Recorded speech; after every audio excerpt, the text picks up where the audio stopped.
Seja muito bem-vindo você, meu amigo, minha amiga, ao Nossas Letras e Algo Mais, o canal de estudo da Palavra de Deus. Nós estamos estudando o livro de Êxodo. Agora na lição número 10, que tem o título A Aliança e o Modelo. E hoje no nosso estudo nós vamos ver como o Senhor, através da sua aliança, deseja que estamos unidos a Ele para a eternidade. Fica com a gente no estudo de hoje.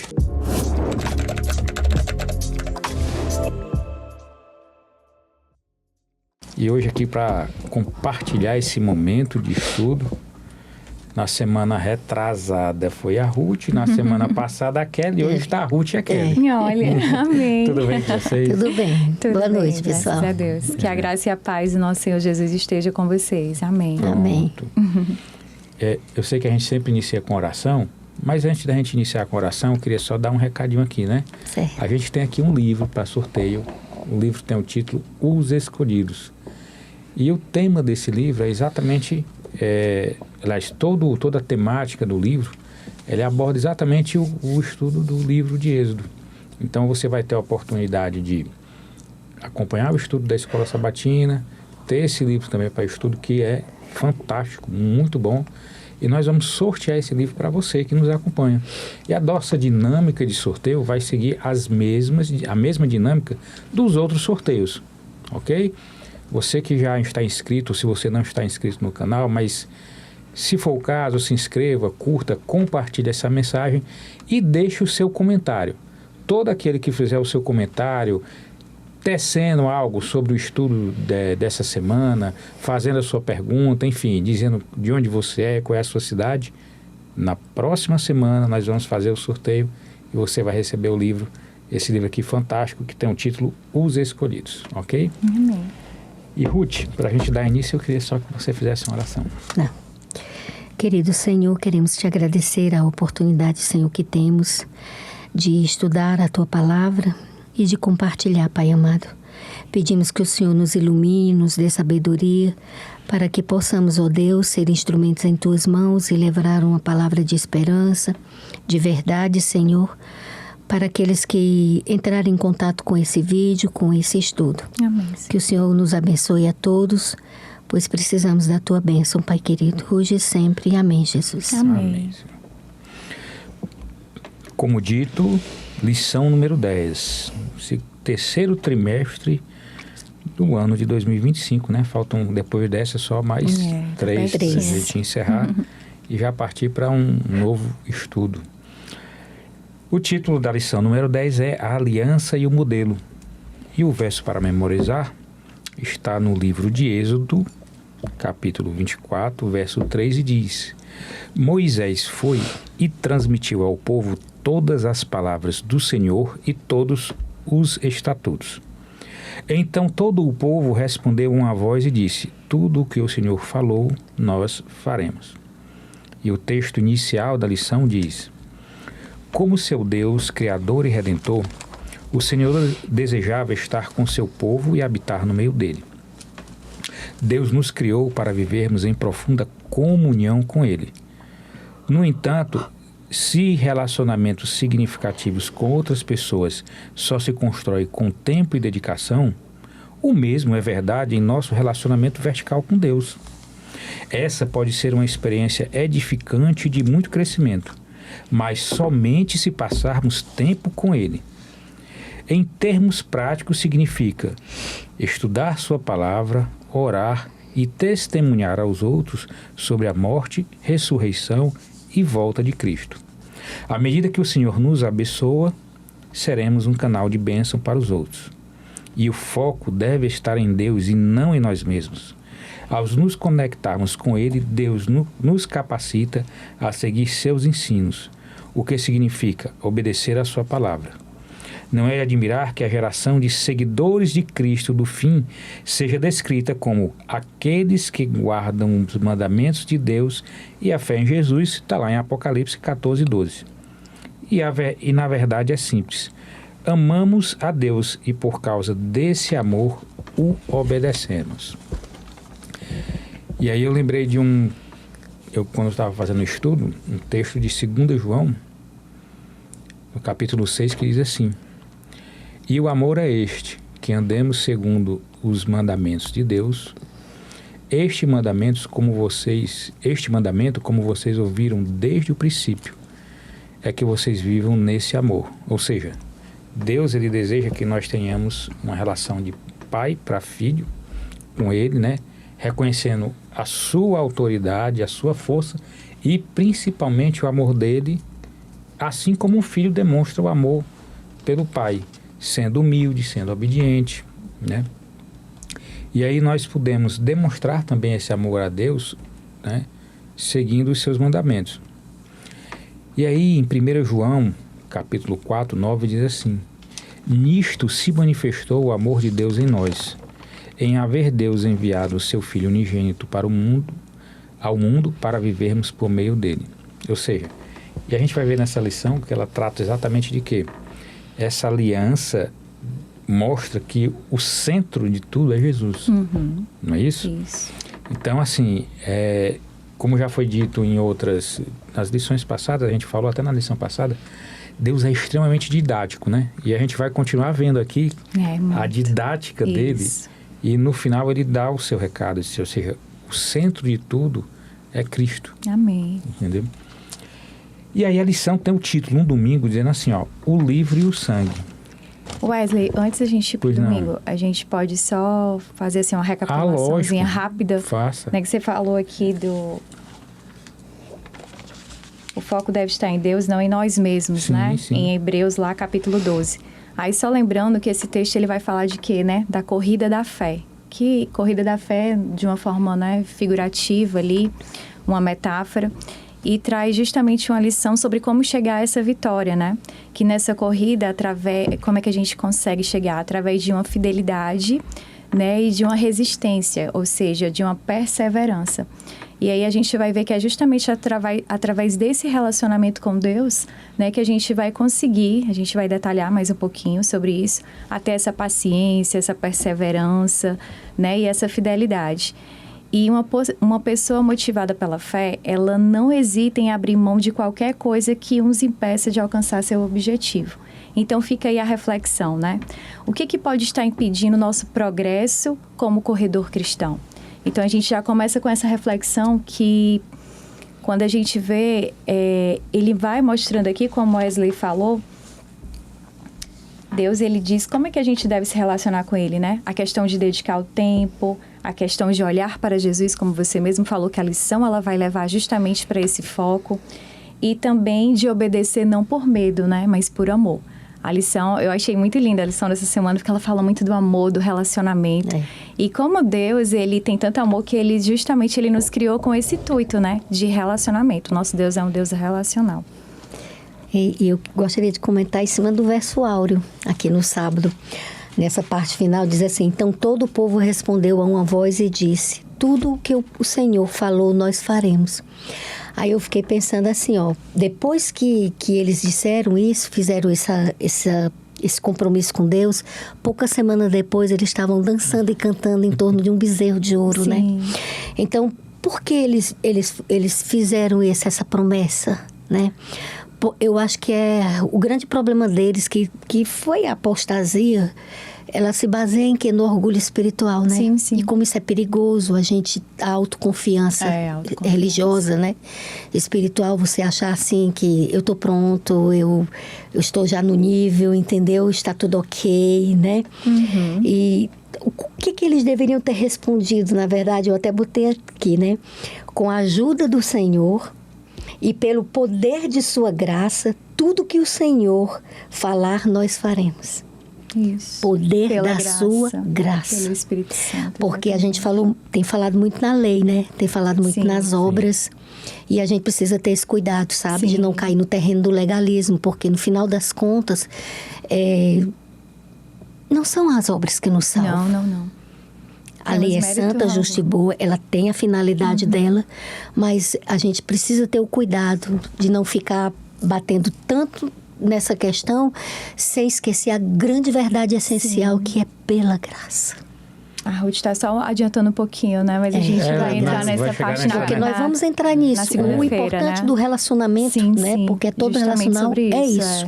E então o verso Auro me chamou a atenção aí. E se nós observarmos desde o capítulo 19 de Êxodo, o povo sempre vinha dando essa resposta, né?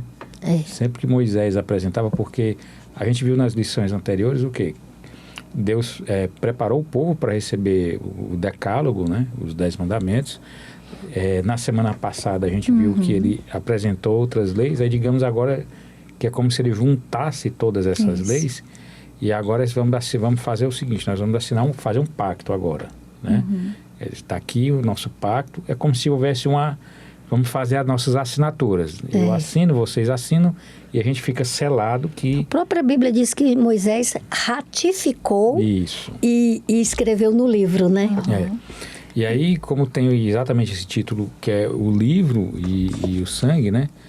Aí eu até pergunto, Kelly, sim, como é que Deus assinou, como é que Deus e o povo assinou esse contrato, esse pacto dessas leis? A lição até diz o seguinte: quais funções, e aí ela se remete a Êxodo, capítulo 24, do verso 1 a 8, que diz assim: quais funções a leitura da palavra de Deus e a aspersão do sangue desempenharam na confirmação da aliança entre Deus e seu povo? Então, deixa eu eu vou voltar só um pouquinho rapidinho, aí eu já venho para essa parte aqui. Só em relação também que me chamou a atenção, e aí eu vi, assim, como a gente está falando de relacionamento, e Deus ele vai detalhar aqui durante a lição, né? Justamente ele está dando ali instrumentos de como a gente se relacionar melhor com ele. E aí me lembrei do Efésios, né? Capítulo 6, do verso 10 a 20, onde Deus ele faz ali, né? O que? Ele mostra de uma forma, comparando ali a armadura de Deus, né? E aí ele vai detalhando, e eu achei muito importante. Eu gosto muito dessa parte da Bíblia, que aí acho que até a Ruth já mostrou uma vez, a armadura, creio que sim. E aí ele vai falar o quê? Do cinto da verdade, né? Que serve ali o quê? Para segurar a armadura, justiça, né? Mas que é o que deixa firme a armadura. E é justamente o que? A sinceridade, a honestidade. Então é isso, Deus ele não quer que a gente seja um cristão hipócrita, né? Mas que seja um cristão realmente genuíno, sincero. E aí vem a couraça da justiça, que é justamente o que você falou, Ruth, né? Que não são os nossos méritos, mas é a graça de Deus. E a gente vai já entrar na parte do sangue, justamente que é o sangue de Jesus, é o poder de Jesus, né? É pelo sacrifício dele que nós alcançamos, né? Então, a couraça da justiça de Cristo, aí a couraça na armadura, ela protege o coração. E Cristo, né, ele preserva a nossa vida. Então, a lição vai justamente falar dessa parte. E o calçado da preparação do Evangelho da Paz. E o que é o Evangelho? A boa notícia. Né? A gente estava até conversando antes de começar aqui, o quão caótico estamos vivendo nesse mundo, né? Mas que bom que a gente tem esse Evangelho, a Palavra de Deus, né? É a Palavra de Deus que é o quê? Que é a boa notícia. É aqui que quando a gente está super preocupado, a gente começa a estudar e a gente começa a se conectar com Deus e vai enchendo o seu coração de esperança, de paz. E aí, justamente, a gente vai o quê? A gente vai ficar firmes em Jesus através do quê? Dessa conexão com a Palavra de Deus. E o escudo da fé, que ele protege o quê? Contra os dardos, né? Os dardos do inimigo. E o capacete da salvação, que é o quê? Justamente Cristo em nossa mente. Então, a gente tem que colocar como primeiro lugar Jesus, né? Essa conexão, e aí a gente tem que ter muito cuidado também com o quê? Com as janelas da alma, né? O que a gente está vendo, o que a gente está ouvindo, como é que a gente está se alimentando. Tudo isso vai fazer diferença no nosso relacionamento com Deus. Então, tudo isso é necessário. E quando chega aqui nessa parte do capacete da salvação, que é Cristo em nossa mente, e a mente é o quê? A mente ela é a sede da vontade e da inteligência. Então, se eu coloco Deus em primeiro lugar, Jesus está sempre ali, eu estou sempre conectado, estudando, ouvindo um louvor, né? Eu estou sempre conectado, vendo o quê? Vendo coisas, né, de Deus que agradam a Deus. Então, quando eu for fazer uma vontade, eu não vou fazer a minha vontade. Eu vou fazer a vontade de quem? De Deus. Porque eu vou estar tão ligada a Deus que quando for uma coisa que não agrada, você vai, opa, né? Você vai refletir. Por quê? Porque a sua conexão com Deus está ali forte. E é isso que a lição nos traz, né? E a espada da palavra de Deus. A espada, ela abre o quê? Ela abre o caminho para a vida eterna. Por isso que a gente está aqui, né? Estudando, refletindo, e a gente quer... Quando Wesley fala assim, aperte o sininho, compartilhe, é justamente para a gente o quê? Levar essa palavra de Deus para mais pessoas, né? Para que a gente realmente tenha essa paz que só Jesus pode dar. Pode complementar, irmã. Tem só um minutinho aqui. Tem muitos detalhes que eu vou dizer, e eu não, por conta do tempo, eu vou resumir bem muito. Mas eu tive um sonho durante 3 dias seguidos. E o sonho, ele se complementava, né? Então, tinha muita coisa para eu contar, mas eu vou chegar só nesse ponto que você disse aí deu um estalo aqui na mente quando você disse assim, na mente, né? Sim. No final, o sonho, ele envolvia um leão. Eu estava numa ponte, o mar estava muito revolto. E de um lado, eu vi um leão saindo da água, entendeu? E do outro lado, o mar muito tranquilo mesmo. E eu olhava para o leão e eu via que o leão estava se dirigindo para uma cidade. E eu corria para avisar a cidade que o leão estava chegando. E eu ia em direção a uma casa, e nessa casa estava cheia de criança. Aí eu corria e fechava todas as portas, entendeu? Avisava para a pessoa que estava na porta, né? Entra, fecha as portas, porque o leão está chegando, né? E aí eu ouvi uma voz. Você está fechando todas as portas, mas está esquecendo as brechas. Olha que interessante. Entendeu?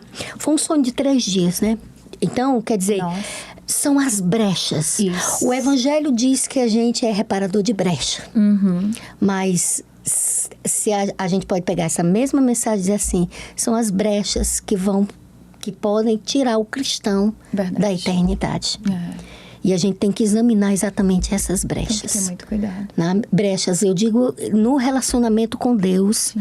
Porque qual era a grande questão, né? Aqui no domingo, Wesley, essa é a tua parte? Eu vou... Não, fique tranquila. Depois eu complemento.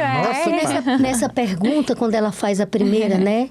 Que ele diz assim, quais funções a leitura da palavra de Deus e a aspersão do sangue desempenharam na confirmação da aliança? Você perguntou como que Deus assinou. Sim. A assinatura de Deus, na minha compreensão, foi exatamente no sangue. Sim. Isso. Foi no sangue. É quando Moisés pega o sangue, ele asperge o sangue em cima da população. Isso. Quer dizer, você está recebendo porque você tem que entender que esse sangue tem que chegar em você, na sua vida. Para mostrar que eles não são autossuficientes. Exatamente. Na salvação. Exatamente. E a gente precisa entender isso. A minha netinha, nós perdemos uma pessoa muito amada na família semana passada, foi minha sogra. E a minha netinha sentiu muito. Ela chorou e ela disse, para onde a Bisa vai? Né? Vovó, eu quero ir ver a Bisa. Eu disse, minha filha, a Bisa não está mais. Eu tive que explicar a ela sobre a morte. Uma criança de 3 anos. Eu tive que explicar para ela.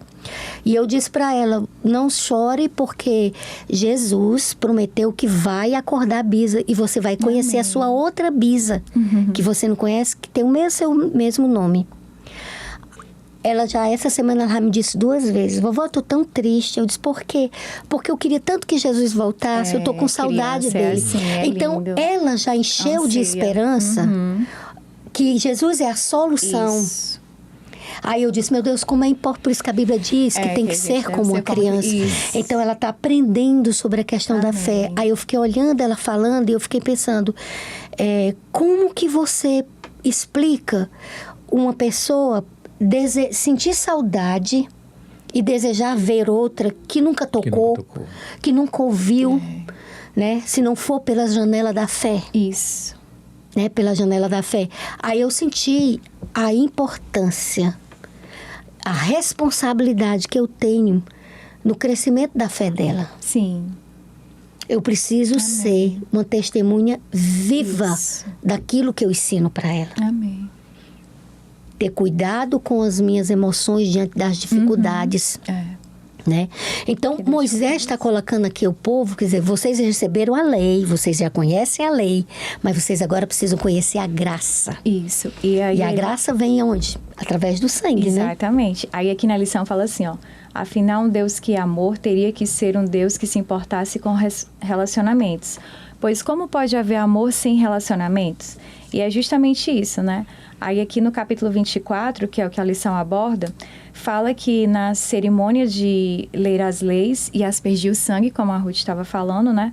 O povo falou, eu vou voltar para aquela frase, né? Falou 2 vezes, tudo que o Senhor pedir, faremos e... Na verdade foi 3, né? Isso. Foram 3 vezes 3 vezes, cometeram. Né? E obedeceremos. Obedeceremos. Né? Ou seja, eles não iam apenas fazer, mas também obedecer. As pessoas, eu creio aqui, Ruth, que elas realmente queriam, sabe, fazer isso. Mas elas não conheciam justamente o que é a sua fragilidade, né? E a falta do poder de Cristo, que é justamente aqui que o sangue está representando, que é a pergunta que o Wesley falou, representando aqui justamente o sangue de Cristo, que não é como você falou, né? Não são por nossos méritos, mas através de Jesus é que a gente consegue, né? Através da graça dele é que a gente consegue. E olha só, o sangue não era só um ato cerimonial. Como vocês já falaram, representava ali que, para aquele povo, que a salvação se daria através do sangue de Jesus. Para eles entenderem também, como eu até já comentei, e não caírem no erro da autossuficiência. Isso. E olha o que é que diz o livro de João, capítulo 5, verso 19. Então Jesus lhes disse, quem falou? Jesus. Em verdade, verdade lhes digo, que o Filho, ele, nada pode fazer por si mesmo, senão somente aquilo que o Pai fazer.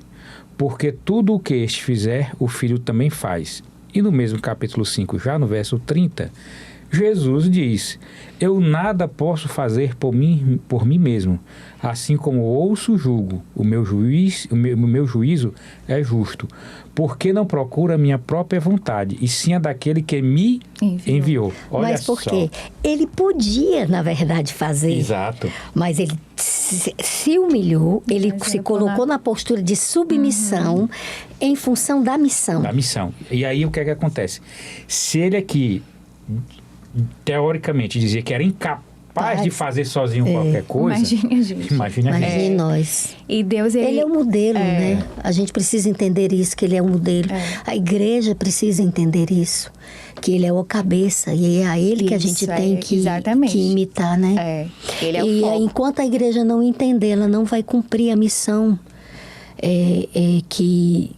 que o Senhor requer, porque a igreja é o instrumento de Deus hoje no mundo secular para levar a presença dele, né?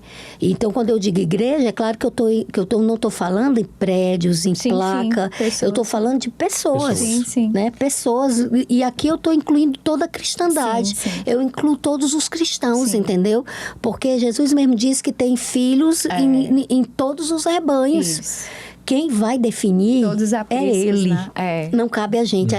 Isso não é pra gente se preocupar com isso. Somos irmãos. Amém. Detalhe, somos todos irmãos. E não cair no erro de achar que igreja A, igreja B, igreja C, ou doutrina A, doutrina B, doutrina C, é aquela que está com a certeza da salvação. Exatamente. Nada disso. Tanto é que a gente vê aqui que é justamente o relacionamento que vai fazer a diferença, né? A graça de Deus e o relacionamento. Exatamente. E aqui Deus nos deu, como Wesley falou, Deus nos deu instruções, mandamentos que só podem ser obedecidos pelo sangue de Cristo. Então, não tem como a gente obedecer sem o sangue de Cristo. Então, é como você falou, Ruth, se eu apenas obedeço, mas não entendo que é Jesus que me ajuda, vai ser só legalismo, né? E só eu vou te dizer uma coisa, eu vou até ser mais chata, porque essa palavra obedecer, ela me causa assim, entendeu? Porque nem obedecer a gente consegue. Na nossa concepção, né, Ruth? Deixa eu te dizer por quê. Deixa eu te dizer por quê, Kelly. A nossa natureza, Kelly, ela já é tão caída que por mais que a gente tenha boa vontade de fazer e a gente faça coisas boas, mesmo as nossas coisas boas, elas vêm mesclada com algum interesse pessoal, alguma vaidade. Entendeu? Que só a gente é capaz de perceber isso daí. Entendeu? Isso é pra gente entender, não é pra desestimular. Sim. Mas é só pra gente entender que no relacionamento com Deus não cabe o eu. É como trapos cabe de o eu. imundícia, né? Que fala, não é isso? E justamente quando uma pessoa vê algo de bom num cristão, pode ter certeza, não é o cristão, é Jesus É a nele. obra da graça do Espírito Santo Tire agindo. Jesus e você vai ver tudo de ruim. Exatamente. Posso ler um texto? É isso mesmo. João 15:5. Eu sou a videira, vocês são os ramos. Perfeito. Quem permanece em Isso. mim e eu nele, esse dá muito fruto. Porque sem mim, Isso. vocês não podem fazer nada. Exatamente. Então, qual é o nosso papel? Permanecer na videira. Perseverar. Aí você entrou na lição de segunda-feira. Já entrei. Porque quando você diz permanecer, foi o problema de Nadab e Abiú. Eles foram ungidos por Deus, eles receberam a unção para serem sacerdotes e eles não permaneceram. Pois é. O problema deles foi porque eles não permaneceram. Deixa eu só voltar essa questão aqui só para finalizar Sim. aqui domingo, que fala também, que eu achei tão interessante quando ele fala aqui na lição, ó, as duas instituições, né, estabelecidas na criação, tratam justamente de quê? De relacionamento, né? A primeira envolve o relacionamento vertical com Deus, que é o sábado, que Deus não deixou no decálogo, mas sim na criação.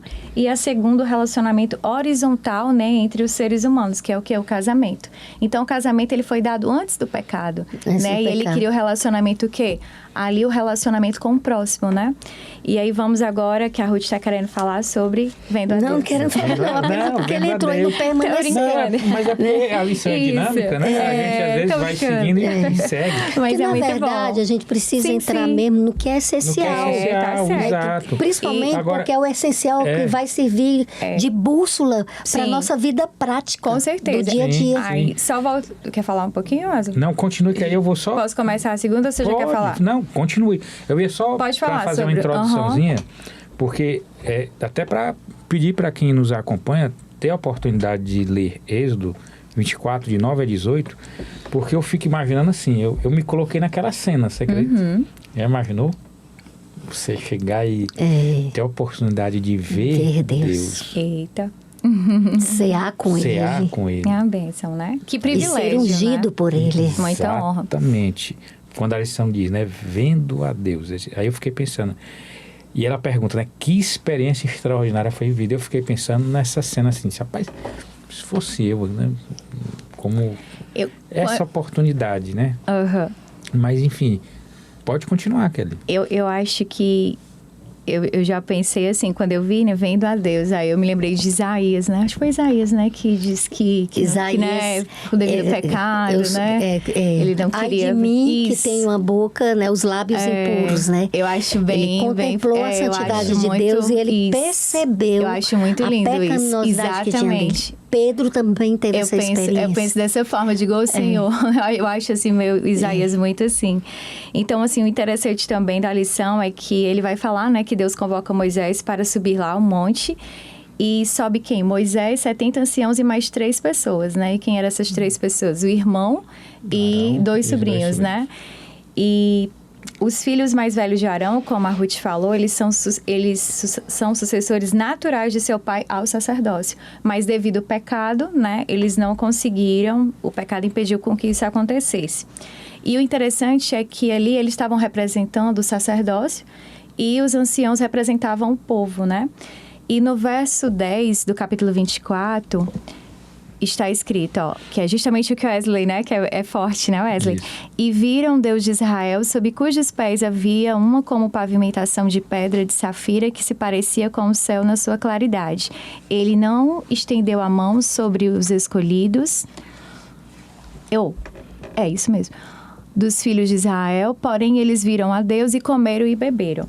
E aqui nessa passagem fica claro que Deus, ele não é uma força impessoal, né? Então, ele estava lá realmente, e a expressão eles viram ao Senhor, chamamos de quê? De teofonia, né? E foi um momento para que os líderes, eles estavam ali o quê? Comendo junto lá com Deus, selando a aliança, né? E a gente sabe que aquele banquete quem foi o anfitrião, né? Foi o próprio Deus, né? E ele estava ali sendo anfitrião dos líderes, né? Ali como muita honra. E no Oriente Médio, a gente sabe que fazer uma refeição era uma experiência de grande honra, né? Por isso que ele fala aqui que era um privilégio.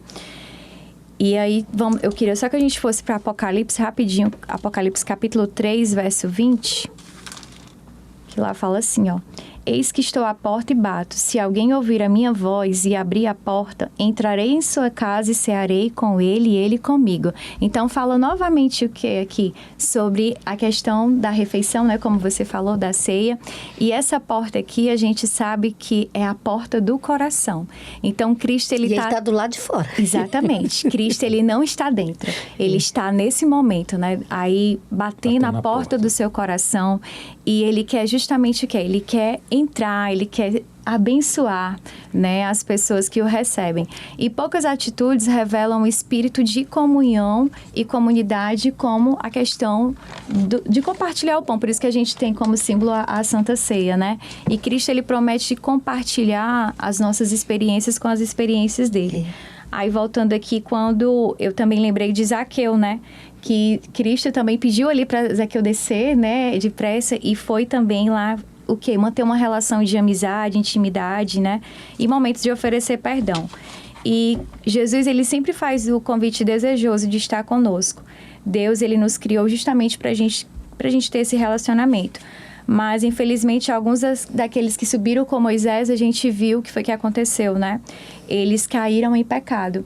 E foi justamente o que aconteceu na história de Arão, né? O que foi que aconteceu com Arão? Ele se entregou, como a Ruth falou, o verso áureo, né? Justamente ele se entregou ali ao pedido impossível do povo para que fizessem, né, um bezerro de ouro. E os seus filhos também, né? Os seus filhos ofereceram fogo estranho. E precisamos entender que uma experiência... Aí é essa lição que eu achei interessante. Precisamos entender que uma experiência religiosa, ela, tida num dia, ela não serve para a vida toda.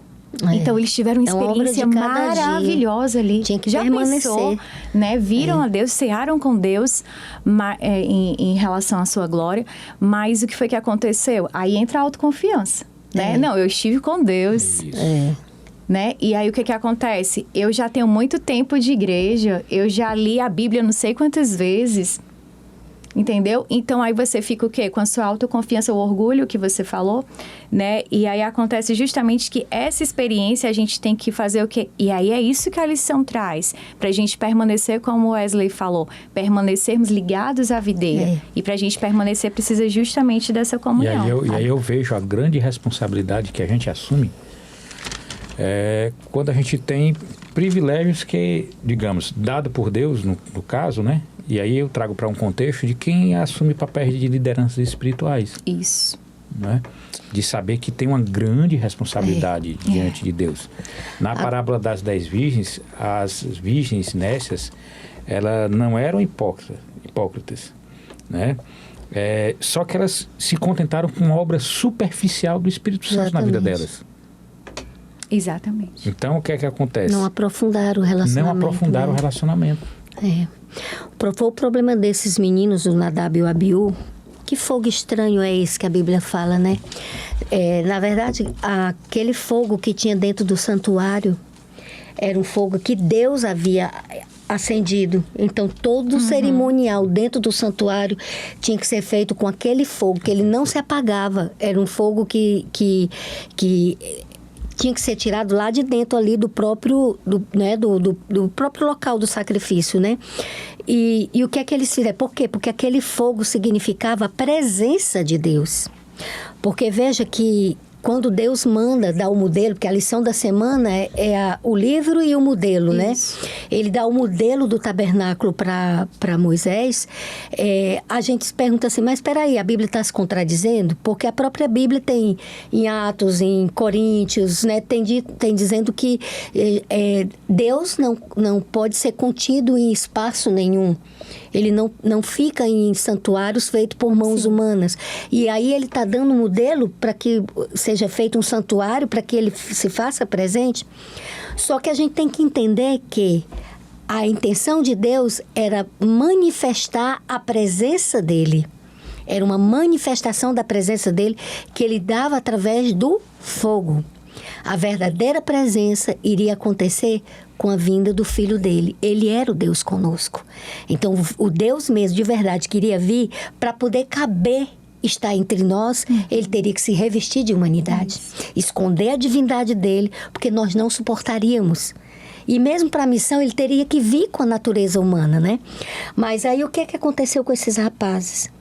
Eles negligenciaram a espiritualidade, a santidade do que era estar dentro do santuário, a missão deles, quer dizer, eles não levaram a sério, não entenderam, quer dizer, viram Deus, mas não construíram uma relação com Deus a ponto de entender a santidade de Deus, o que significava a presença de Deus no relacionamento.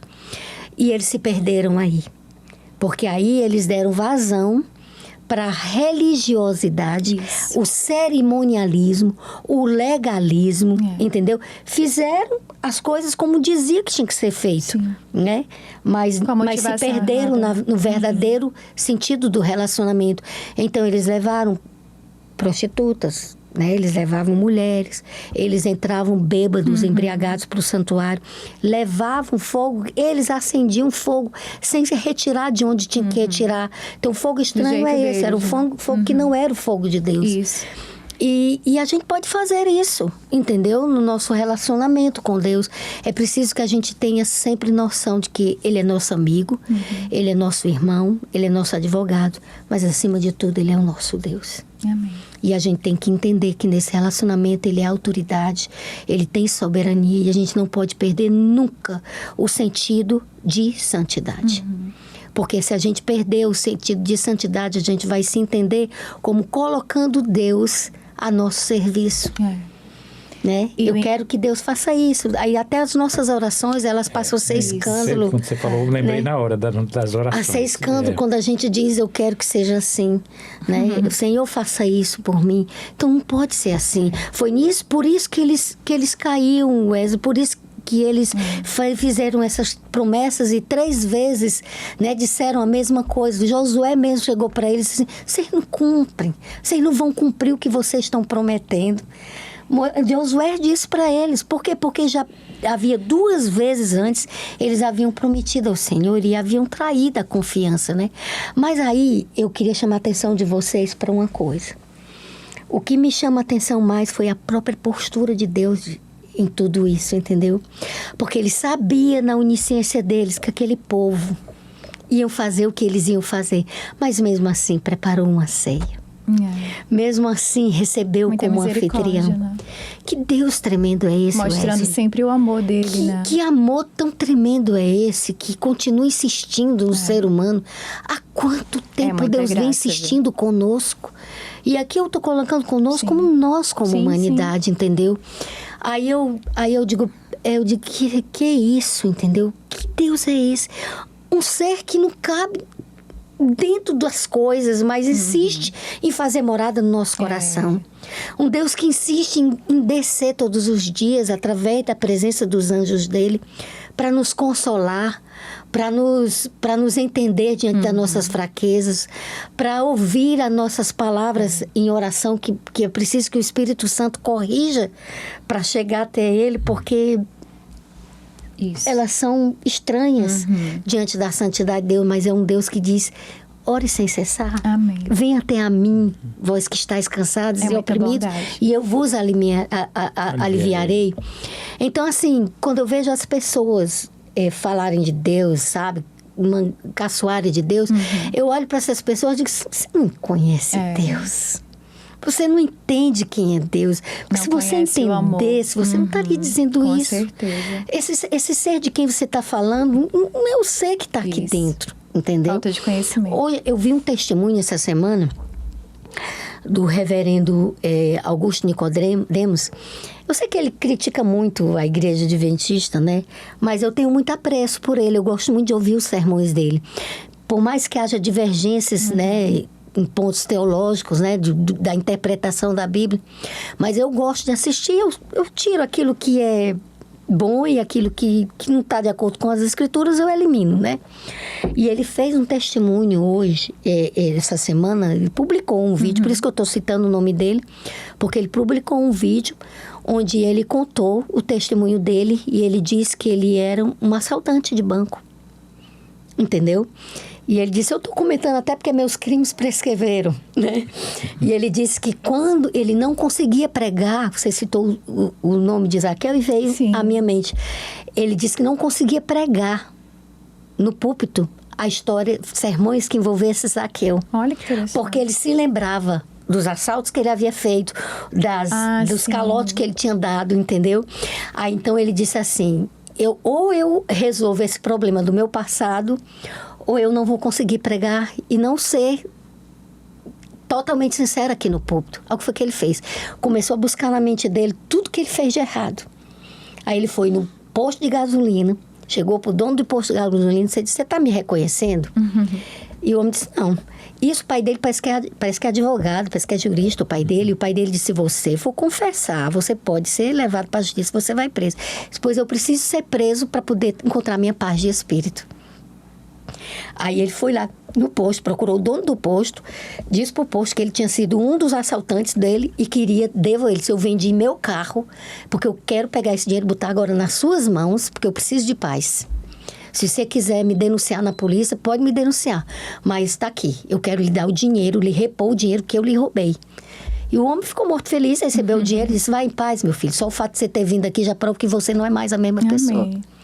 Aí ele foi no restaurante, que ele dava calote, que ele almoçava, que ele jantava e depois se mandava sem pagar. E ele chegou pros outros e saiu entregando as pessoas, entendeu? O que é isso aí? É arrependimento de verdade. É a transformação que o Evangelho faz. É a transformação, né? Que você não consegue só por você mesmo. Porque o que é que vem quando você naturalmente, você vem no relacionamento com Deus? Ah, mas eu fazia isso aí porque eu não conhecia o Senhor, né? Mas quando a gente conhece o Senhor, a gente se entende como pecador.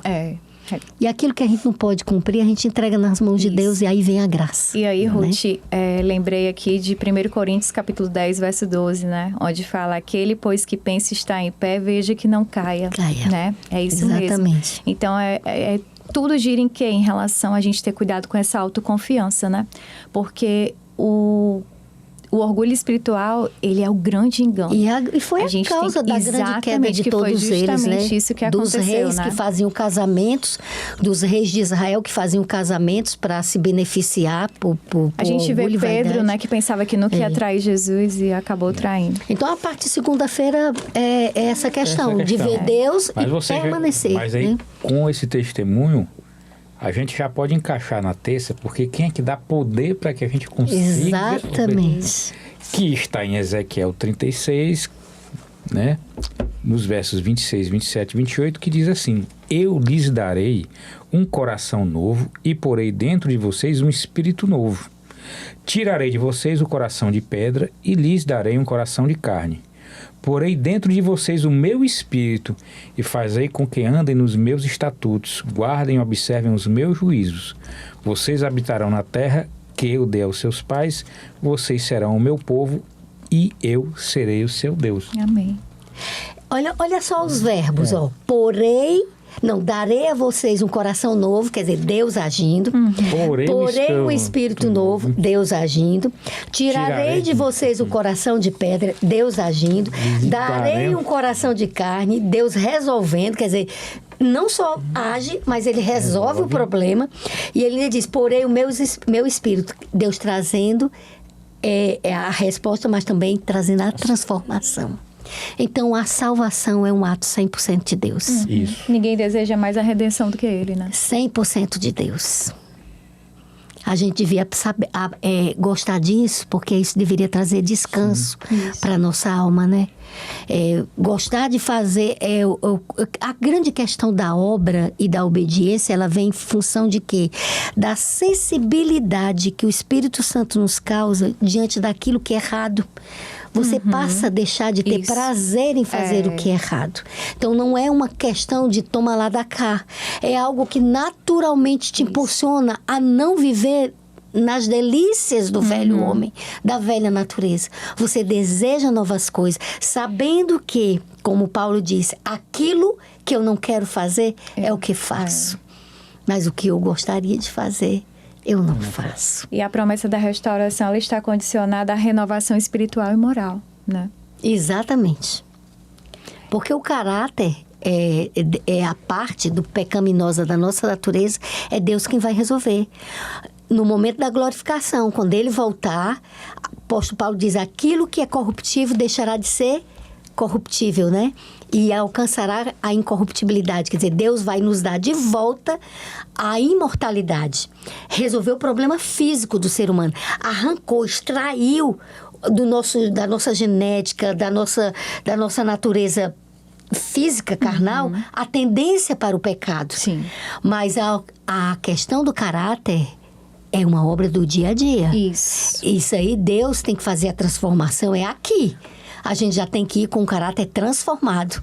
Ele não vai fazer um passe de mágica e nos transformar, não. Exatamente. Ruth, deixa eu só... é uma obra do Espírito. Exatamente. Só volta aqui, ó, no capítulo 24, verso 16, diz assim, ó, e a glória do Senhor pousou sobre o monte Sinai, e a nuvem cobriu por 6 dias. Ao 7º dia, do meio da nuvem, chamou o Senhor a Moisés. Justamente o que a Ruth falou. Muitas pessoas acham que só ir à igreja, aí elas já conseguem ter o quê? Ali, a comunhão, a íntima comunhão com Deus, ou então tirar só o sábado. Não, eu vou ficar só ali no sábado e durante a semana.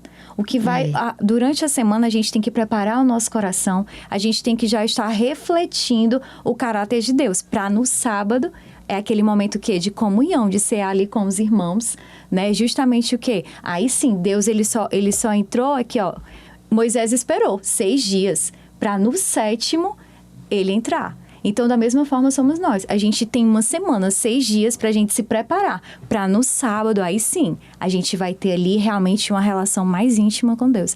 Então, é justamente o que você falou. Não é uma coisa de um dia, né? Todo dia estar em comunhão com Deus. Agora, Ruth, Êxodo 25, aí eu vou pular logo para os versos 8 e 9, diz assim, e farão para mim um santuário, para que eu possa habitar no meio deles, segundo tudo o que eu mostrar a você, como modelo do tabernáculo e como modelo de todos os seus móveis, assim vocês o farão. E a gente já tinha, já no início da lição, né, comentado que a lição dessa semana, ela tinha como centro Cristo, né? Cristo. E Deus, ele... já demonstrava didaticamente isso, quando ele pegou e disse assim, olha, vou colocar um santuário aqui para eu habitar entre vocês e vocês vão pegar e colocar as tribos ao meu redor, né? Então Deus, ele estava convidando o povo a estar ali, sabendo que ele estava presente naquele momento. E a lição faz a pergunta, né, entendeu, sobre essa questão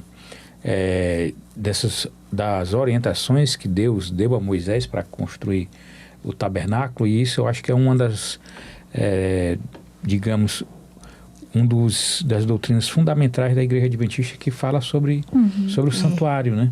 E eu queria... E a 13ª lição vai ser sobre tabernáculo. Isso. Então, a lição não está abordando os móveis, nada disso. Entendeu? Isso tem o seu papel dentro da questão da adoração, né? Mas o sentido é Cristo, né? Isso. É Sim. o e aí que eu se queria processa que você nele, né? falasse aí para as pessoas que nos assistem, né? Assim, teologicamente, assim, qual a grande representação do tabernáculo?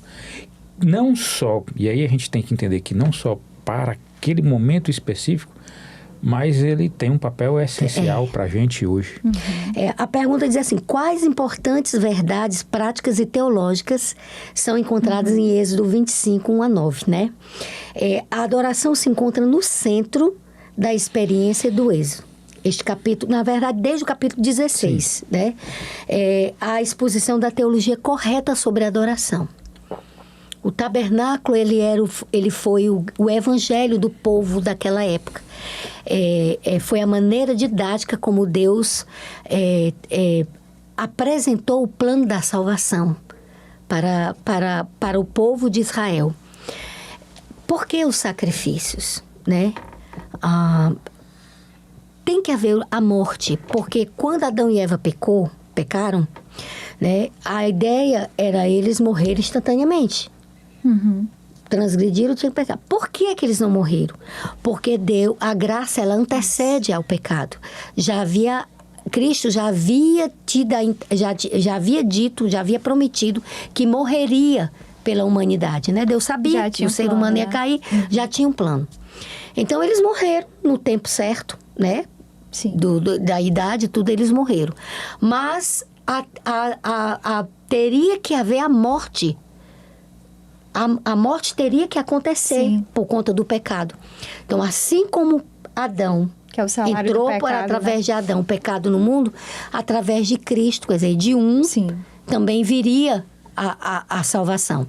Então, o santuário, com todas aquelas mobílias que tinha ali dentro, havia suas funcionalidades, né?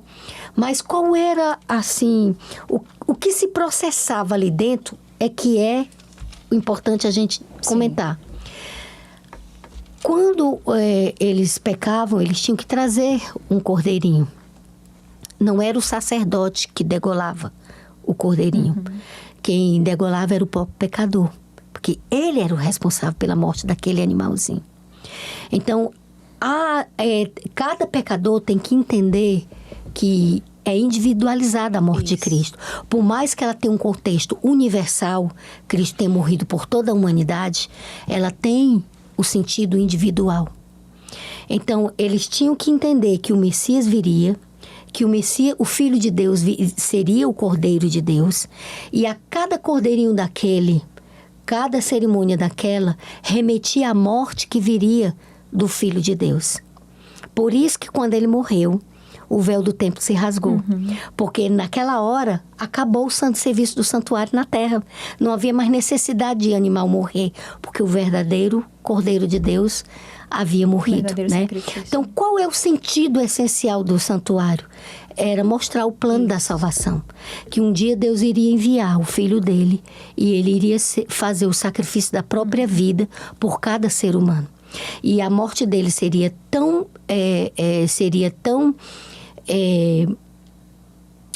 cumpriria tanto o papel que somente a morte dele seria suficiente por toda a humanidade, tanto os passados como no futuro. Interessante a gente entender que há um santuário lá no céu. Sim. Que muita gente dentro da cristandade não aceita isso, mas esse modelo aqui na Terra foi modelo de algo que existia no céu. Jesus cumpriu o plano da salvação na cruz do Calvário. A cruz do Calvário cumpriu o plano da salvação, mas existe algo ainda que o tabernáculo tem que cumprir, que é mostrar o caráter justo de Deus. Porque até a morte de Cristo, Deus distribuiu perdão. Eles morreram pela fé, né? Morreram na fé de que Jesus daria salvação para eles. Abraão, Isaac, Jacó, Adão, Eva, todos eles morreram crendo que Jesus morreria por eles e eles estariam salvos. Então, Deus distribuiu o perdão antes da morte de Cristo. Quando Jesus morre, todo aquele perdão que foi dado pela fé se cumpre na morte de Cristo. Mas, até Jesus voltar, nós temos um tempo de graça. Sim. E a gente pode se distanciar do Senhor. Isso. Entendeu? E pode voltar, como também não pode voltar. Então, lá no santuário celestial, que Jesus está hoje cumprindo a função de sacerdote, intermediando, ele vai exatamente cumprir o quê? Essa fase de que Deus tinha razão em nos perdoar, porque a cruz é lugar de perdão, mas não é lugar de juízo, é de perdão.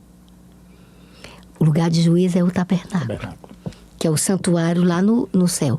Então, lá, nesse momento, está sendo feito o julgamento. Por que é que aquele vai poder herdar a eternidade? Por que é que a Ruth não vai herdar a eternidade? Misericórdia. Porque está registrado lá, está tudo registrado. Livre, né? Porque ela aquele decidiu que queria aceitar o sacrifício de Cristo, porque a Ruth desistiu.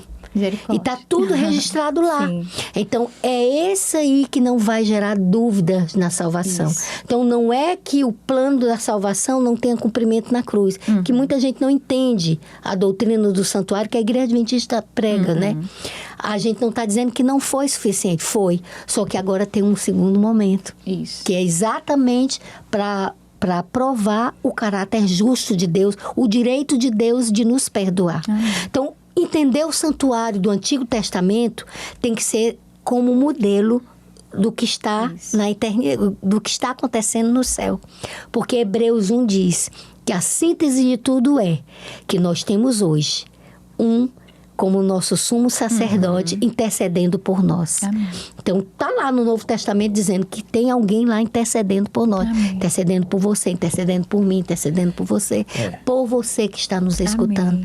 Então, não tem... João mesmo diz, irmãos, não, se você pecou, não se entristeça, porque nós temos um advogado. Aí você já imaginou? A Bíblia apresenta Jesus como nosso advogado. Daniel apresenta Jesus como nosso juiz. Hebreus apresenta Jesus como nosso sumo sacerdote. Por isso que o Salmo 23 diz: o Senhor é meu pastor e nada me faltará. Porque Ele é o meu pastor, eu não tenho falta de nada. Amém. Nele cumpre tudo. Isso. Então, entender o santuário é preciso entender nesse contexto de que Jesus está no centro de tudo. Por isso a importância, né? E a lição, ela vai justamente, né? Todas essas cerimônias convergiam para essa verdade. Isso. E aí a gente entende também que não existe nem nova nem velha aliança. Existe uma aliança. É a mesma aliança. A diferença que muitos podem até dizer que é uma velha aliança ou uma nova aliança, se a gente pudesse fazer se existisse uma divisão, seria... A nova é mais antiga do que a velha. É mais antiga do que a velha. A nova é mais antiga do que a velha. A única, digamos assim, se pudesse dizer que existe uma diferença, é porque até o sacrifício de Cristo havia os sacrifícios dos animais, era pelo sangue. Então a aliança estava ali. Agora a aliança é espiritual. É espiritual. É espiritual. Mas é por isso que ele diz, em Jeremias, ele diz: ninguém vai ensinar mais a você, sou eu quem vou ensinar você, porque eu vou lhe dar um novo coração. Amém. Né? E lá em Gálatas, né, 5:22, diz claramente qual é o fruto da carne, qual é o fruto do Espírito. Então nós temos uma base para olhar na palavra de Deus e nos espelharmos e vermos o que é que está nos atraindo a Cristo e o que é que está nos afastando de Cristo. Então nós não temos desculpa. Não temos. Para a gente fechar aqui o nosso estudo dessa semana, tanta coisa para dizer. Maravilhoso. Coisa, né? A lição fala cheio de Espírito de Deus. E quando eu fui ler Êxodo 31, né, interessante, que diz assim: o Senhor disse mais a Moisés: eis que chamei pelo nome Bezalel, filho de Uri, filho de Ur, da tribo de Judá, e o enchi do Espírito de Deus, de habilidade, de inteligência e de conhecimento em todo artifício, para elaborar desenhos, trabalhos em ouro, prata e bronze. Aí no verso 6, escolhi Aholiabe, filho de Aizamaque, da tribo de Dan, para trabalhar com ele. Também dei habilidade a todos os homens hábeis para que me façam, ou seja... Você já imaginou que Deus sabia como se chamava aquele artesãozinho? Sim. Quem ele era filho? E ele dizendo, eu dei aquela habilidade para ele. Você entende? Eu enchi ele do a grandeza Espírito dele? Para ele fazer aquilo que eu quero que seja feito da forma. Então ele dá a força, a capacitação. Amém. A gente só precisa aceitar a aceitação dele, receber a Jesus como nosso Salvador e viver uma vida com a autoridade de Cristo em nossas vidas, sabendo que somos falhos, que vamos fazer besteiras, que vamos cair, mas que o consolo está aí, o Espírito Santo, para nos ajudar a crescer de graça em graça. E o segredo está aos pés dele. Submeter a Deus. E não desviar o olhar dele, né? Fixar. E no verso 18 do Êxodo 31, diz assim: quando o Senhor acabou de falar com Moisés no Monte Sinai, deu a ele as 2 tábuas do testemunho, tábuas de pedra. E a última frase: escritas pelo dedo de Deus. Por isso que a Bíblia diz que ai daquele que tirar um J ou um tio do que está escrito. E as pessoas querem tirar um mandamento inteiro. Exatamente o mandamento que chama Deus como o grande Criador, que dá a autoridade e a soberania de Deus. Eu não entendo o raciocínio dessas pessoas de querer tirar o 4º mandamento da lei de Deus, dizer que a cruz aboliu isso daí. Não cabe. Num pensamento lógico, não cabe. A Bíblia é tão clara, né? Tão clara. Wesley, eu posso encerrar a minha parte? Pois não. Fazendo uma leitura aqui? Suas considerações. Esse é um livro que eu quero fazer também sorteio, tá? Certo. Eu quero Ok. deixar para sorteio. Eu quero só ler essa parte aqui, que diz assim: o sábado é uma parábola da vida, porque ensina que chegaremos ao fim de nossos dias e daremos nosso último suspiro, ainda pensando em coisas que gostaríamos de fazer, se tivéssemos tempo. Ele nos ensina a fazer o que podemos no tempo disponível e depois descansar. Com o sábado, aprendemos a medir nossas realizações não pela norma de nossa própria perfeição, mas pelo padrão do amor de Deus. Aquele que nos criou sabe que nossa ambição é egoísta, ou mesmo nosso desejo sincero de fazer o melhor, pode levar-nos à intemperância e ao excesso. Consequentemente, ele nos deu o 4º preceito do Decálogo como um mandamento de misericórdia. 6 dias trabalharás, diz ele, mas no 7º dia não farás nenhum trabalho. Jesus lembrou o seu povo, de sua época, que o sábado foi feito para a humanidade. Está lá em Marcos 2:27. É uma preciosa dádiva oferecida para o nosso benefício e proteção. O sábado é um porto, nosso abrigo da interminável tormenta da existência, um oásis onde o viajante cansado pode encontrar restauração e renovação antes de retomar as lutas da vida. Aí, para terminar, o sábado era uma mensagem de fé. Confiem em mim, aceitem que realmente tomei providências perfeitas. Dessa forma, o sábado é uma comemoração não apenas da criação, mas também da redenção. Por quê? Olha só, ao aceitar essas insinuações, Adão e Eva se uniram ao inimigo. Que insinuações? Porque o inimigo disse para eles o quê? Não é verdade que Deus tomou providências perfeitas. Está faltando alguma coisa. Vocês precisam de se afastar do plano dele, escolher o próprio rumo e se defender por conta própria. Ao aceitar essas insinuações, Adão e Eva se uniram ao inimigo em sua atitude de desconfiança e desobediência. Isso causou a necessidade de uma providência adicional, um plano pelo qual Deus pudesse resgatar seres humanos de sua confusão e restaurá-los a um relacionamento de fé e confiança e obediência. Foi numa sexta-feira que Deus concluiu sua obra e descansou da tarefa da criação. E também foi numa sexta-feira que Jesus concluiu a obra da redenção. Quando inclinou a cabeça ao morrer, disse: está consumado. Depois disso, os discípulos tiveram apenas o tempo suficiente para remover o corpo da cruz e colocá-los na tumba nova de José. Enquanto saíam apressados, o sol se punha. E a Escritura diz: e começava o sábado. Assim, pela 2ª vez, o Salvador descansou no 7º dia de sua obra terminada. Quer dizer, o sábado não nos lembra apenas da criação, mas nos lembra também do resgate e da redenção. Amém.